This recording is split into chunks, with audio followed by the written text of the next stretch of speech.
আমাদের একটাই লক্ষ্য, মাননীয় প্রধানমন্ত্রীর নেতৃত্বে ত্রিপুরার সর্বাঙ্গীন বিকাশ। মহারাজা বীর বিক্রম কিশোর মানিক্যের যে স্বপ্ন, সেই স্বপ্নকে সাকার করার জন্য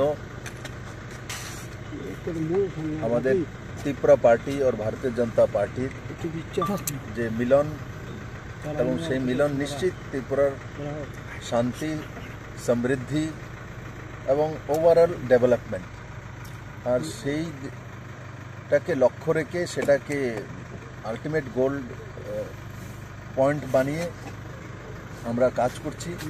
আর আজকে আমি মহারাজ প্রদ্যোৎ কিশোর মানিক্য এবং ওনার পরিবারের সঙ্গে বসেছিলাম।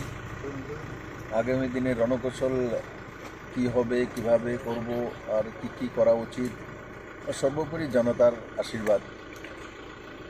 আমরা সবাই মিলেমিশে এই ইলেকশনে যোগদান করব।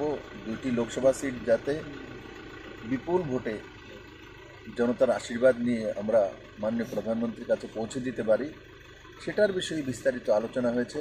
আমার বিশ্বাস যে ত্রিপুরার মানুষ মোদিকে তৃতীয়বার প্রধানমন্ত্রী চাইছে, আর সারা ত্রিপুরা মোদিময় আছে।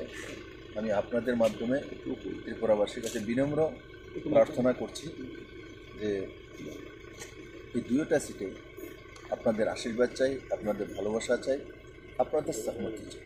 স্যার, পূর্ব ত্রিপুরা আসন নিয়ে কোনো রকমের আলোচনা কি হয়েছে? পূর্ব ত্রিপুরা আসন যখন পার্লামেন্টারি বোর্ডের ডিসিশন হবে তখন সিদ্ধান্ত হয়ে যাবে।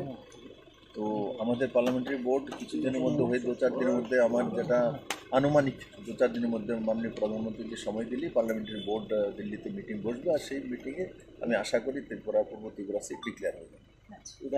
सर 2 लाइन इंग्लिश हिंदी में